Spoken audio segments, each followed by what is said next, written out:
की।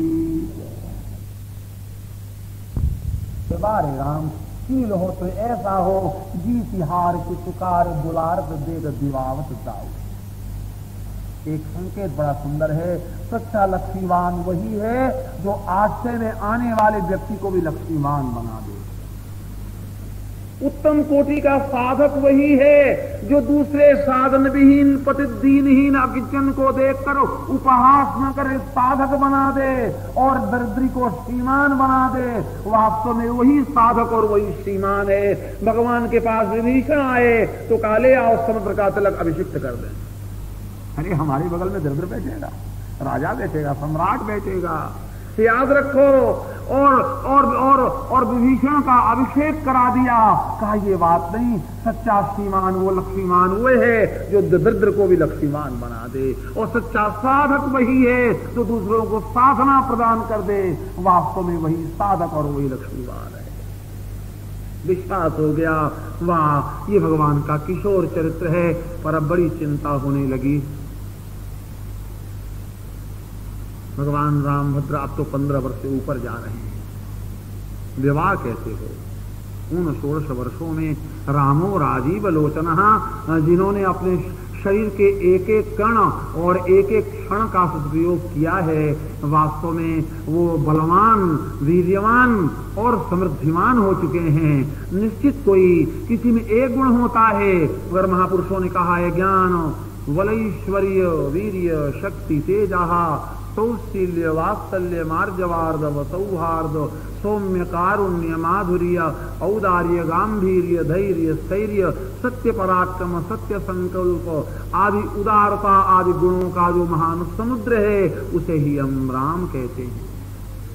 ऐसे राम का विवाह, ऐसे राम के विवाह की आयोजना कहाँ की जाए, बड़ी चिंता है। कौन कन्या ऐसी प्राप्त हो, क्योंकि ऐसा भी है कि वर के अनुरूप कन्या मिलना भी कठिन है।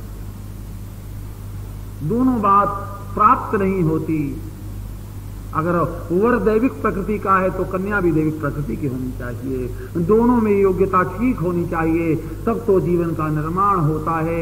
एक अगर आत्मा से विवाह कर रहा है तो दूसरा शरीर से विवाह करे तो कैसा विवाह? क्योंकि विवाह संस्कार में कहते हैं प्राणैस्ते प्राणानि संदधामि अस्थिभिस्ते अस्थीनि संदधामि त्वचा ते त्वचानि संदधामि मम वाचमेकमनाजुषस्व। प्राण मन शरीर बुद्धि आत्मा इनका तादात्म्य हो जाना ही विवाह है। विशेषण वहनम विवाह, विशेषण वाह वाह विवाह। लड्डू बहुत अच्छा बना, कचौड़ी बहुत अच्छी बनी और समधी बड़े अच्छे मिले और विवाह का फंक्शन बड़ा अच्छा हुआ, ये भी वाह वाह विवाह है।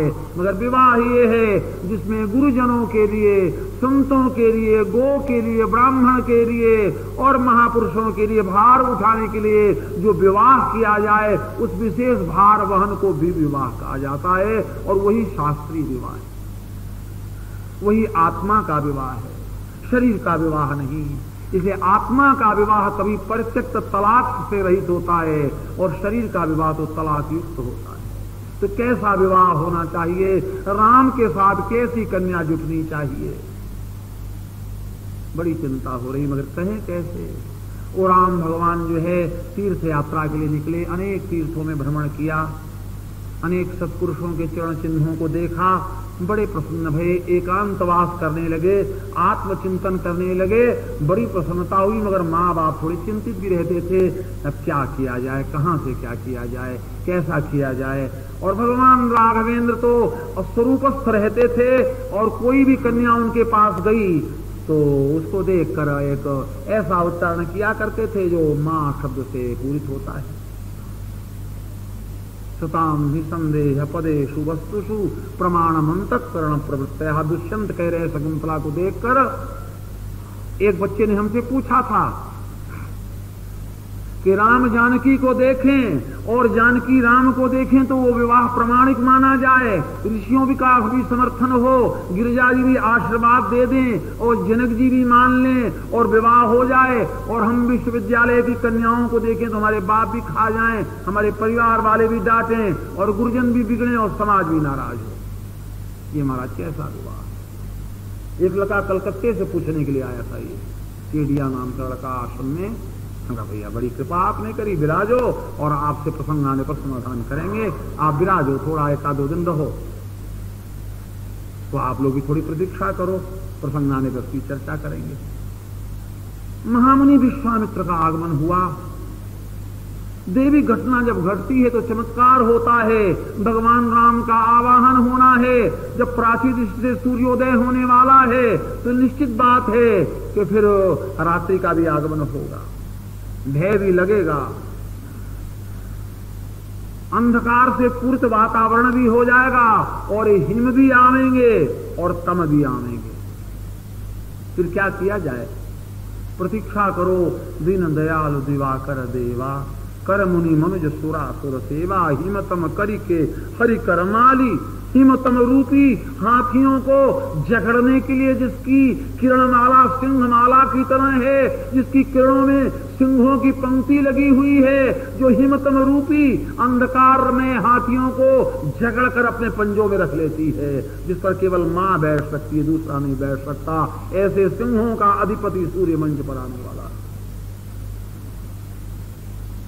आओ कृपानिधान आप पधारो, प्रकाश में सूर्य नारायण आप पधारो, आप पधारो। महामुनि विश्वामित्र यज्ञ कर रहे हैं मगर बहुत डरते हैं। क्यों?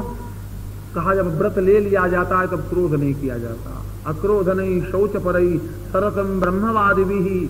जिसमें किसी संकल्प में संकल्पित हो जाओ तो खाने में विचार, पीने में विचार, उठने में विचार, बैठने में विचार। मनुष्य 4 दिन के लिए संकल्पित होता है, मगर ऐसे अवतारी महापुरुष लोग तो 24 घंटे उस वर्ण में वर्णित है, जीवन को ही वर्ण कर लिया है। यहाँ तो जीवन का ही वर्ण हो चुका है, मगर कोई ऐसे हैं जो आयोजन विशेष में ही नियम का पालन कर लेते हैं, उतना ही बहुत है। अच्छा भाई, एक दफे स्वाद मिल गया मलाई का तो फिर जवान रात को तंग करती है। देखो वो मलाई कितनी अच्छी होती है, रात को 12 बजे कान में कहा जीव ने मलाई नहीं खाओगे आज, कितनी अच्छी हो, कल कितनी चिकनी और कितनी स्वादिष्ट और कितना आनंद आया। बाल जन्म में आज मक्खन मिश्री कितना स्वादिष्ट प्रसाद रहा, वाह वाह वाह। फिर बाल जन्म कब होगा? लगा मन में उद्वेग होने, बाल जन्म कब होगा? तो जैसे रसास्वाद याद आता है तो चटकोरे कभी कभी हमें भटकाते हैं, कहाँ जा रहे हो रात को? कब मलाई लेने जा रहे हैं? क्यों रात को 12 बजे? कहा रे क्या करें, जवान बड़ा तंग करती है। तो जिसको एक बार ब्रह्मास्वाद प्राप्त हो गया निश्चित हो फिर वो नित्य नए नए आस्वादों को प्राप्त करने के लिए तन्मय होता है। तो बाहरी अगर क्रोध करें तो भीतरी शांति चली जाए, तो फिर भीतरी शांति का उपचार किससे हो?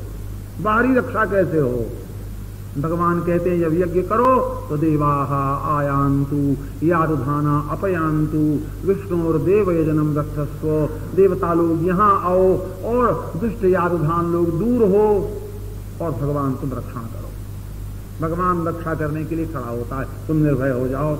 देखो संसार का व्यक्ति आपको लाख करोड़ अरब राज्य दे सकता है, पर इतना याद रखो निर्भयता नहीं दे सकता, निर्भयता नहीं दे सकता, क्योंकि देने वाला व्यक्ति भोग में अनुरक्त है और भोग से तो स्वयं रोग उसको खोपड़ी पर सवार होकर उसकी चोटी हिला रहा है, भैंस तो खुद ही ग्रस्त है। तो तुम्हें लाख दे सकता है मगर निर्भयता नहीं दे सकता। मगर नारायण तो तुम्हें निर्भय बना सकता है। तुम भोगों की ओर जाओ रोग को उत्पन्न करने के क्लेश से, तो तुम्हें वहां से लौटा लेगा। नारद जी मोहग्रस्त होकर जब चले तो बीच ही पंथ मिले धनुजारी। कहां जा रहे हो? आज वैकुंठ का रास्ता भूल गए? आज क्रोध के रास्ते से क्यों जा रहे हो? ये तो नरक का रास्ता, इधर नहीं जाना होगा, चलो घूमो, ये रास्ता गलत है, इधर नहीं जाना होगा। जबरदस्ती मां खड़ी हो गई, उसने कहा नहीं इधर नहीं जाना, इधर चलो, ये तुम्हारा रास्ता नहीं, इधर चलो। ये क्षमता किसमें है? जो हमारे पंथ का वास्तविक ज्ञाता है और हमारे जीवन का मोड़ नया देने वाला है, उसमें सामर्थ्य है। तो विश्वामित्र ने सोचा हम क्या करें, ये तारका मारी सुबाहु हमारे पीछे पड़े हैं और तारका मारी सुबाहु तो मर गए मगर आज तक जीते हैं और हमें भी परेशान कर रहे हैं।